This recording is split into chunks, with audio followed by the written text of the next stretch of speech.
it's Ev. I know I said in my last video that my next video would be the Q&A, and I am still going to do that, but I realised in my last video the audio got all messed up again, which is weird because I have like a good quality mic and I've tried several mics as I've mentioned before. But yeah, I think part of the problem is that I talk so unbelievably quietly that I then have to turn it up such an unbelievable amount that it then like ruins the audio, even though I've tried like different ways to edit it and stuff and absolutely nothing works. So I'm just going to see if this works whilst I'm just filming an update instead of doing the whole Q&A and then it all being messed up again. But anyway, yeah, I did need to update you on something anyway because I'm having issues with my testosterone levels.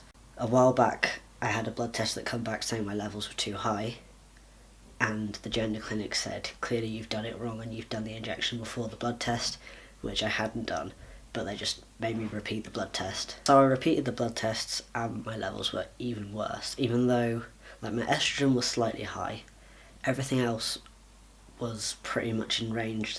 Some of it looked like it was out of range, but the doctor said there was no issues. My testosterone was 56, which is about double what it's meant to be. I know in different countries they use like a different measurement. In the UK we use this, I can't remember what it's called. Yeah, I'm pretty sure it's meant to be like between 15 and 25, or if it's like, as long as it's like above 10, and like it's definitely not meant to be 56, that's like ridiculously high. Cis men do not have testosterone that high unless they have issues as well, because it's like unhealthily high. So basically I'm not allowed to do my Nebido injection.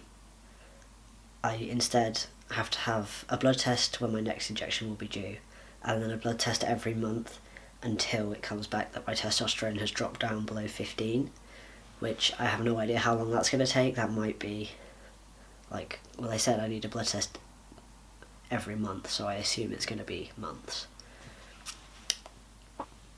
But yeah, so I'm not technically off testosterone because my testosterone levels are still high now, because Nebido is like slow releasing. It's meant to be every 12 weeks.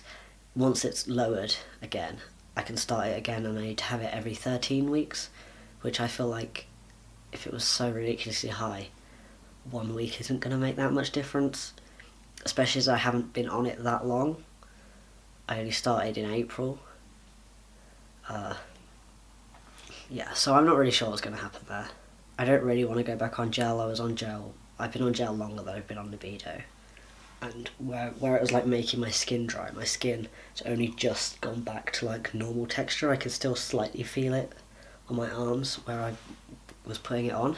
So yeah, but then I am also kind of worried if my levels if I have like a blood test and they're still too high, but then they drop at some point after that, I then have to wait a whole other month to have the blood test, and then after that comes back to send it off, and then for the doctor to agree to give me the prescription, then for me to take the prescription to the pharmacy. I'm worried that there's going to be a period of time where my testosterone levels is then going to be too low, and then like that's not fun. Weirdly, since my levels have been ridiculously high, I've been feeling pretty normal. Like symptoms of having too high testosterone is like anger and aggression and all this stuff, and I've just been feeling pretty calm, really. If anything, I've been feeling like more emotional lately, which could also be because my estrogen is slightly too high, but my estrogen is nowhere near as high as my testosterone is. Like 56 it's like stupid high, like so high that they were like, clearly you've just done the test wrong twice, and I hadn't done it wrong. Also, when I was at my appointment, my GP said, are you on the waiting list for an NHS appointment? And I said, well, I've had my first NHS appointment, but they don't take over your treatment after the first appointment. And he said, oh, well then it won't be that long until they take over your treatment, because you'd probably assume that there's like a few months between appointments, not 18 months, but there's 18 months. So hopefully my next NHS appointment will be like July of this year.